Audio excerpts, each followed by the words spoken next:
No Kyle Tucker, no problem.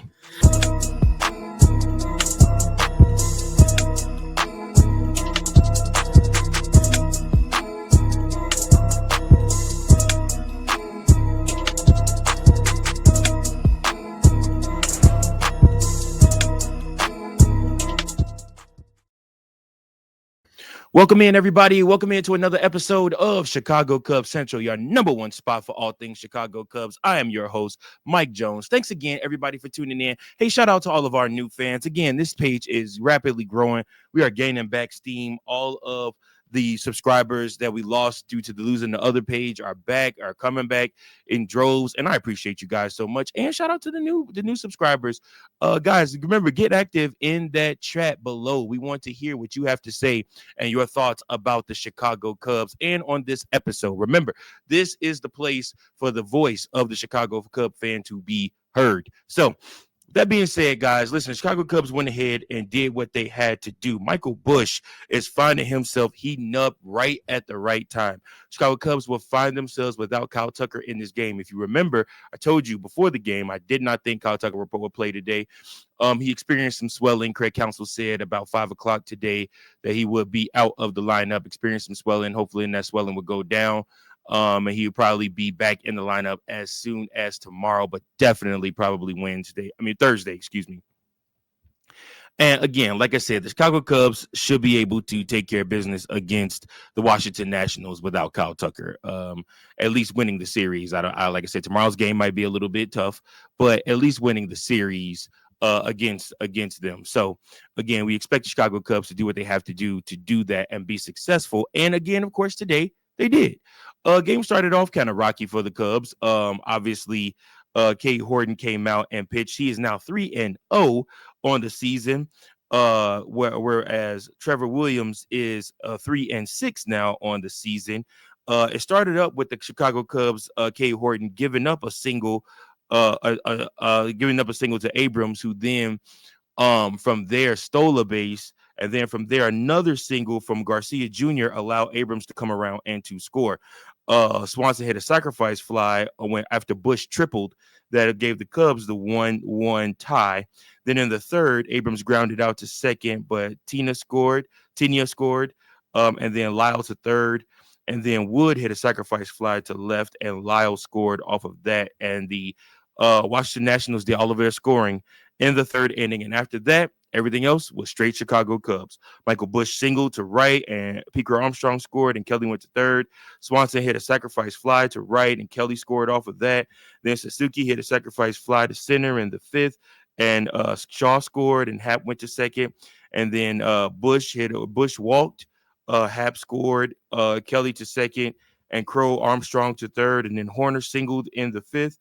Crow Armstrong scored, and Kelly scored, and then Busch to third.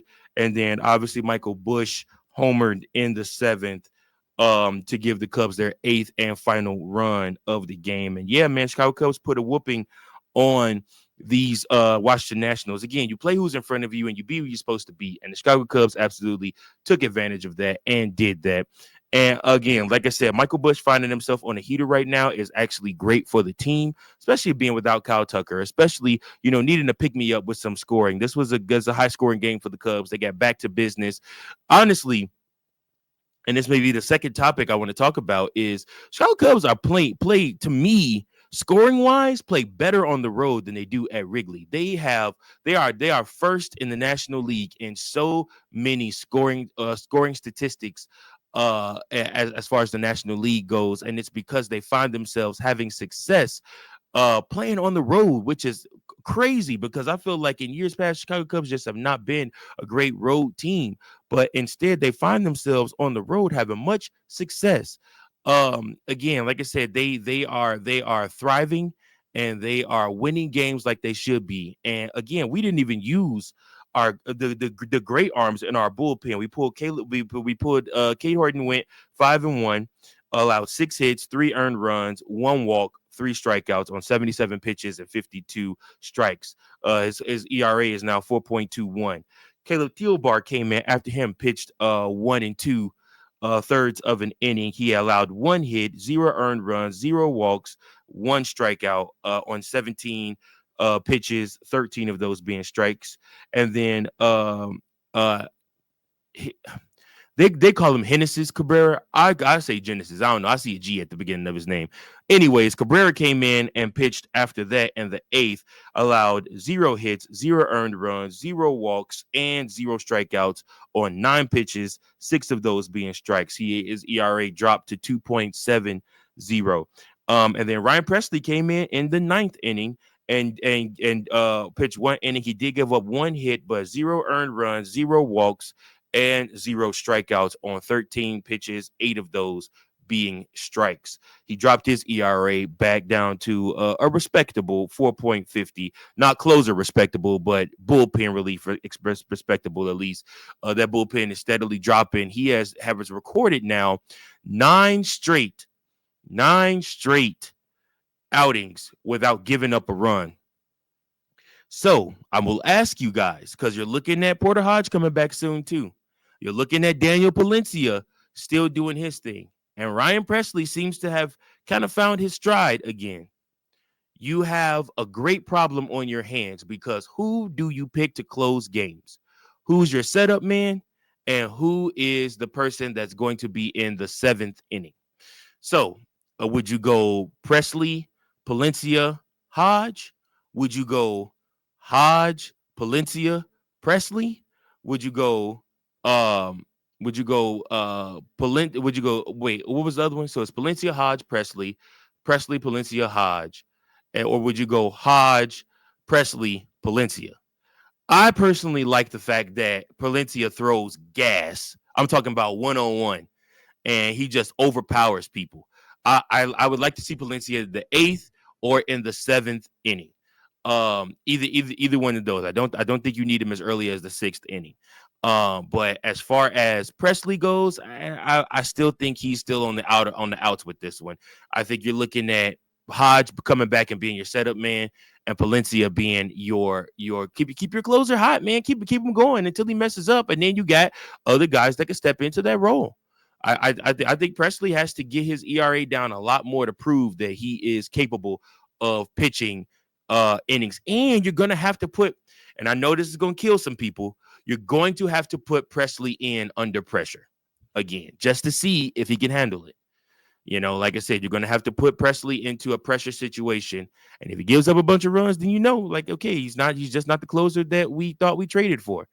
But if he proves himself, you got to keep sending him out there. You got to keep giving him opportunities to show that he is, capable of being a closer for the Chicago Cubs. So that's the question of the day. I want you guys to comment below.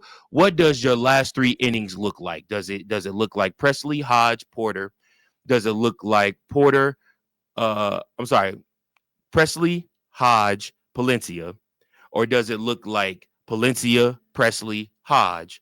Or does it look like Hodge, Palencia, Presley? How would you guys set it up? Who would your closer be? Who would your 8th inning setup man be? And who would you put into the 7th inning? Again, the Chicago Cubs, this is a good problem to have. And again, you got strong arms like Caleb Thielbar, like Ryan Brazier. You got so much potential coming out of that bullpen now. And I mean, it's really delightful to see that the bullpen is no longer a minus for the Chicago Cubs, but it's really a plus. And they turned that around on the fly. So I mean, give Tommy Hotovy and the rest of the squad, the coaches, a big round of applause for that, man, because they literally turned this around. Jay went out and got pieces, and they've signed pieces. Also, quick question: do you guys think we ought to go after Jorge Lopez and bring him back to the Chicago Cubs again? We did sign him up last year, and he was lights out for the Cubs last year. He had a very good outing after he was DFA'd from the Mets last year when they went on that terrible losing streak. Do you guys think that the Chicago Cubs ought to give Jorge Lopez another look, or do you think that he's shot, or do you think his arm is shot? I mean, the Chicago Cubs were able to reinvigorate him last year, and he was able to get that ERA down to a respectable mark. Do you think the Chicago Cubs ought to look at bringing him back again and trying it again with him? And again, y'all, we still haven't made any trades yet to add on starting pitching, to add on probably another hitter, maybe somebody else that could DH and hit. I mean, like I said, the Chicago Cubs are in a very good spot. in a very good spot. Very, very good spot. 38-22 on the season. We did just take another opening game of a series. So you know what we got to do. We got to fly that W for you. Every time the Chicago Cubs win, we fly the W here on the Chi-Town Sports Central Network, Chicago Cubs Central. And of course, our player of the game, the pick to perform, is none other than Michael Busch. He went 3 for 4. He had two. He had he had well, dang it, I missed my spot. Somebody text me. He had 2 runs, scored 2 runs, 1 home run, 3 RBIs, improved his batting average to 276. Yeah, like I said, man, Michael Busch is finding his way, and the Chicago Cubs look good, man. They look strong. And again, another strong outing from Cade Horton. Like I said, is what you expect from a starter. We have not seen lights out, but again, we saw grinded out Cade Horton. And again, the Chicago Cubs, the offense came through. Seiya Suzuki is cooling off. He went 0 for 4 in this game. He did have 1 RBI on a sac fly, but like I said, he is 0 for 4. Went 0 for 4 today. Carson Kelly went 1 for 5. Pete Crow Armstrong went 1 for 3. Ian Happ went 1 for 4. Like I said, Michael Busch pretty much carried the Chicago Cubs in this game, and kudos to him and his offense on this. Matt Shaw got a nice got a nice hit for a double. And like I said, Justin Turner got a hit, as well as Nico Horner drove in 2 runs, 2 RBIs also. So again, man, like I said, the Chicago Cubs are figuring out they're winning games by any means necessary, and this is what you got to do. Now, let's look at tomorrow's matchup, or today's matchup, depending on when you're watching this. We will once again go against these same Washington Nationals, try to take the series quickly. We're going to go up against Mackenzie Gore, who is 2 and 5 with a 3.16 ERA, and we will send out Matthew Boyd, who is 5 and 2 with the 3.08 ERA. So once again, guys, Chicago Cubs got to come ready to play. Teams are bringing us their best, their very best. And so we need to be prepared for that. We are considered one of the best teams in the league. So we got to do what we got to do and be prepared for that. So once again, I appreciate each and every last one of you that have tuned into this episode. Remember, guys, like, share, subscribe, tell everybody that Chicago Cubs Central is the place to be. And once again, I appreciate all of you. Until next time, go Cubs, go. Thank you for watching another episode of Chicago Cubs Central, the #1 spot for all Chicago Cubs content. Remember to like, share, subscribe for more Cubs content.